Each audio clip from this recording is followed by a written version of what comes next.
வணக்கம். இந்த வீடியோவில் நாம் பார்க்க போகிற விஷயம் என்ன அப்படின்னா algebra unit 3 algebra.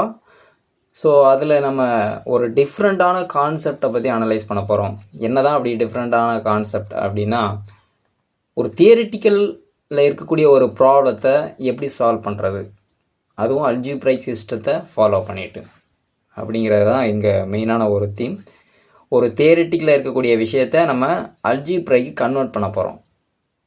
Algebraic convert பண்ணுறதுக்கு முன்னாடி நம்ம அதை ஃபஸ்ட்டு கோஆர்டினேட் ஜாமெட்ரி கன்வெர்ட் பண்ணுறோம். ஸோ அப்போ லிங்க் இங்கே என்ன பண்ண போகிறோம், கோஆர்டினேட் ஜாமெட்ரியை. அதுக்கப்புறமா தான் நம்ம என்ன செய்ய போகிறோம்னா அதுக்கான சொல்யூஷனை சால்வ் பண்ண போகிறோம்.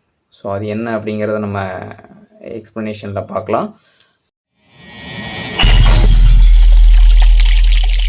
இப்போ ஃபஸ்ட்டு ப்ராப்ளம் என்ன கொடுத்துருக்காங்க அப்படிங்கிறத ஜஸ்ட் அனலைஸ் பண்ணுவோம்.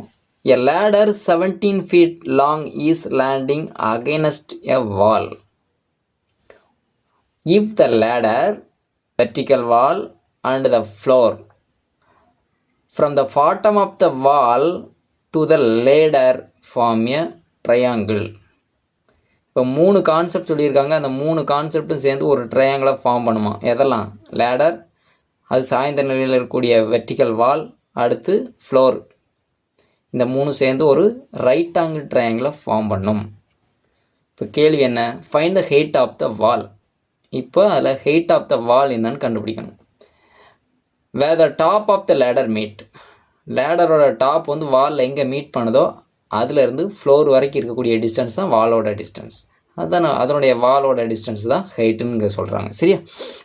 If the distance between bottom of the wall to the bottom of the ladder is 7 feet less than the height of the wall, அதாவது ஃப்ளோரோட டிஸ்டன்ஸ். ஓகே, இங்கே கொடுத்துருக்காங்க. இதை நம்ம எப்படி முதல்ல ஜாமெட்ரிக்கலாக கன்வெர்ட் பண்ணிவிட்டு இந்த ப்ராப்ளத்தை டிஸ்கஸ் பண்ணலாம். ஃபஸ்ட்டு நம்ம இங்கே வந்து லேடரை வந்து என்ன செஞ்சுருக்காங்க, ஒரு வெர்டிக்கல் வாலில் சாய்ந்த நிலையில் இருக்குது. ஓகே, அப்போ அந்த லேடரோட ஃபீட்டு 17, அந்த வாலோட ஹெயிட் என்னன்னு தெரியாது, இதை நம்ம கண்டுபிடிக்க போகிறோம். ஸோ அதை எக்ஸ்ன்னு வச்சுக்கோங்க. அடுத்து ஃப்ளோரோட லென்த்து, அதாவது இந்த லேடர் வந்து ஃப்ளோரில் ஒரு இடத்துல லேண்ட் ஆகி நிற்கும் பார்த்தீங்களா, அங்கேருந்து இந்த வெர்டிக்கல் வால் வரைக்கும் இருக்கக்கூடிய இந்த டிஸ்டன்ஸு என்னன்னு தெரியாது. அதுக்கு தான் ஒரு கதை சொல்லியிருக்காங்க.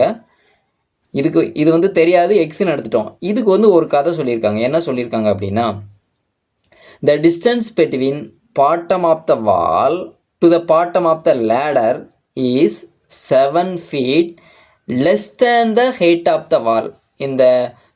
அந்த ஹெயிட் ஆஃப் த வாலை விட 7 feet வந்து குறைவாக இருக்கும். இந்த டிஸ்டன்ஸ் எப்படி இருக்கும்? இந்த டிஸ்டன்ஸ்லேருந்து 7 feet 7 feet வந்து லெஸ் தேனாக இருக்கும், குறைவாக இருக்கும். அப்போ எக்ஸ் மைனஸ் 7.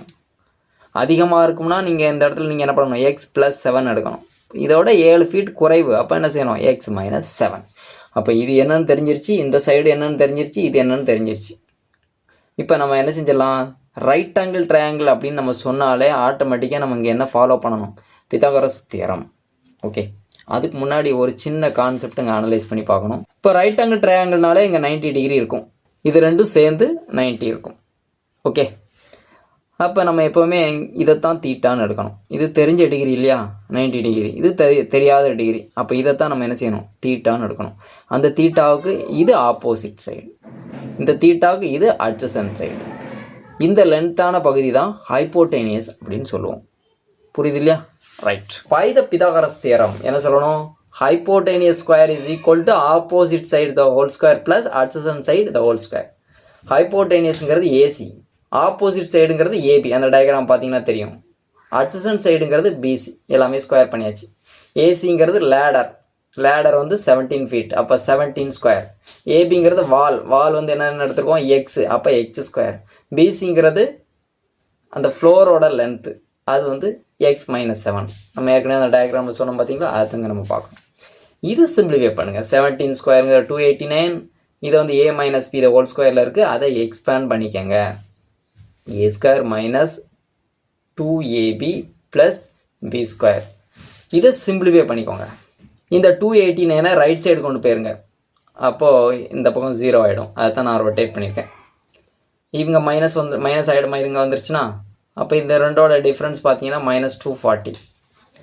இப்போ இங்கே நம்ம என்ன செய்ய முடியும், 2ஆல் இதை டிவைட் பண்ண முடியும். எல்லா டேர்ம்லேயும் 2 வந்து காமனாக இருக்குது. அப்போ 2ஆல் டிவைட் பண்ணிடுங்க.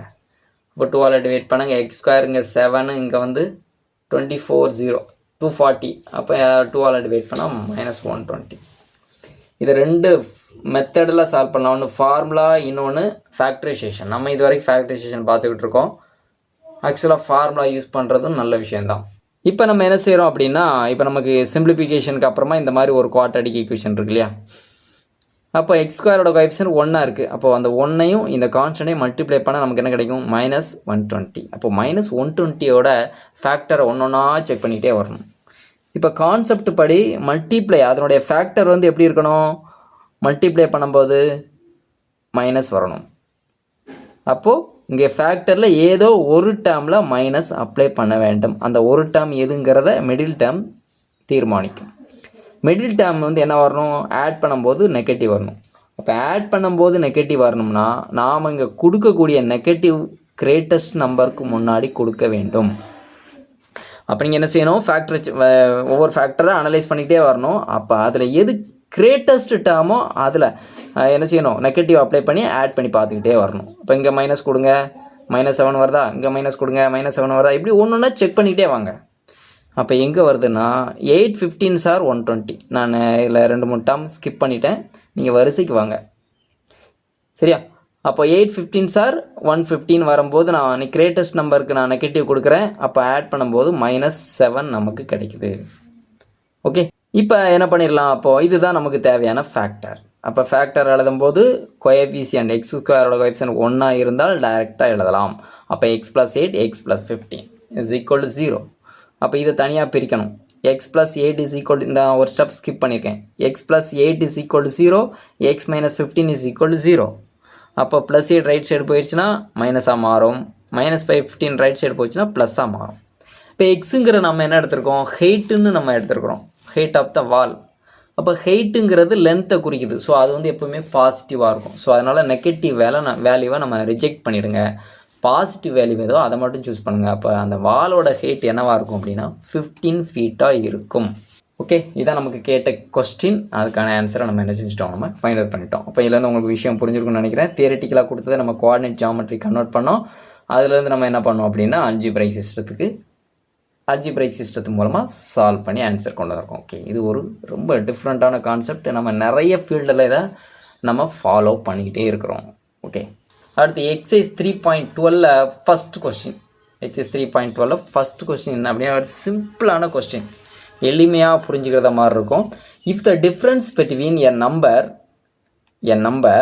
And it's reciprocal is 24/5. Find the number. ப்ராப்ளத்தை நல்லா ரீட் பண்ணுங்கள். Difference a number and it's reciprocal. ஒரு நம்பருக்கும் அதோடைய ரெசிப்ரோக்கலுக்கும் உள்ள டிஃப்ரென்ஸு 24/5. அப்போ அந்த நம்பர் என்ன? Find that number. இப்போ தெரியாத ஒரு நம்பரை நம்ம என்ன செய்வோம்? எக்ஸ்ன்னு எடுப்போம். அப்போது என் நம்பர்னு கொடுத்துருக்காங்க, அந்த நம்பர் ஏதோ ஒரு நம்பர், அதை எக்ஸ்ன்னு எடுக்கிறேன். அப்போ அதோட ரெசிப்ரோக்கல் எப்படி இருக்கும்? 1/xன்னு இருக்கும். இதோட டிஃப்ரென்ஸ் எவ்வளவு? 24/5. கொடுத்துருக்க ஸ்டேட்மெண்ட் படி difference between a number and it's reciprocal is 24/5. So அதை நான் எழுதியிருக்கேன் X - 1/5. X is equal to 24/5. இப்போ எல்சிஎம் எடுக்கிறோம். எல்சிஎம் எடுக்கிறது எப்படி?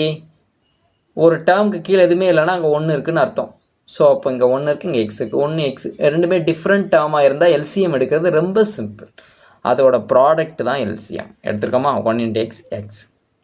அப்போ எல்சிஎம் ஏற்கனவே ஃபாலோ ப்ராப்ளத்தில் பார்த்துருக்கோம். அந்த எல்சிஎம் 2 டேர்முக்கு கீழேயும் கொண்டு வரணும். இங்கே இருக்குதா? இல்லை. அப்போ இங்கே வந்து எல்சிஎம்மை கொண்டு வரணும். எல்சிஎம் என்னது? எக்ஸ். அப்போ இங்கே எக்ஸை கொண்டு வரணும்னா இங்கே எக்ஸால் பெருக்க வேண்டும். அதே டேர்மை நியூமரேட்டர்லையும் பெருக்குங்க. அப்போ மேலே நியூமரேட்டர் என்னவா மாறிடும்? x².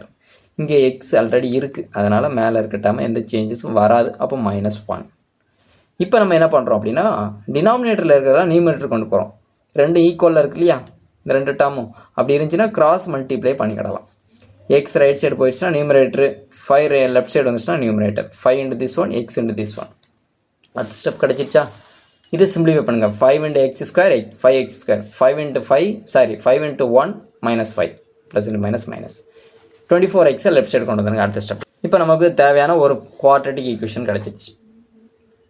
ஸோ இப்போ ஏன்னா இதில் சிம்பிளிஃபை பண்ண முடியுமா, டிவைட் பண்ண முடியுமான்னு பாருங்கள். காமனாக பண்ண முடியாது.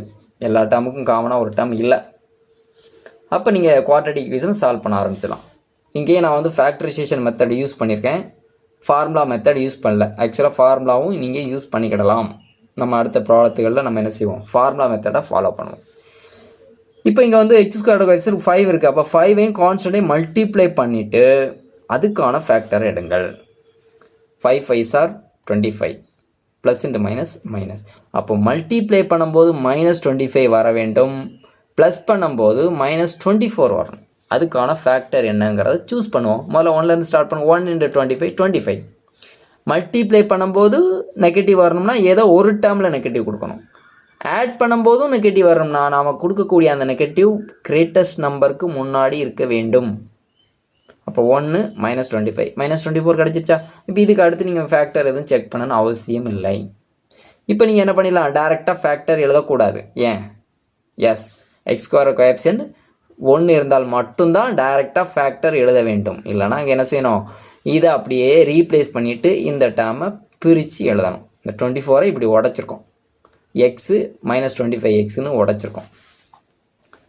இப்போ ஃபஸ்ட்டு 2 டேர்ம் அடுத்த நெக்ஸ்ட் டேர்ம்ட்ட நீங்கள் என்ன செய்யுங்க, ஸ்ப்ளிட் பண்ணுங்கள்.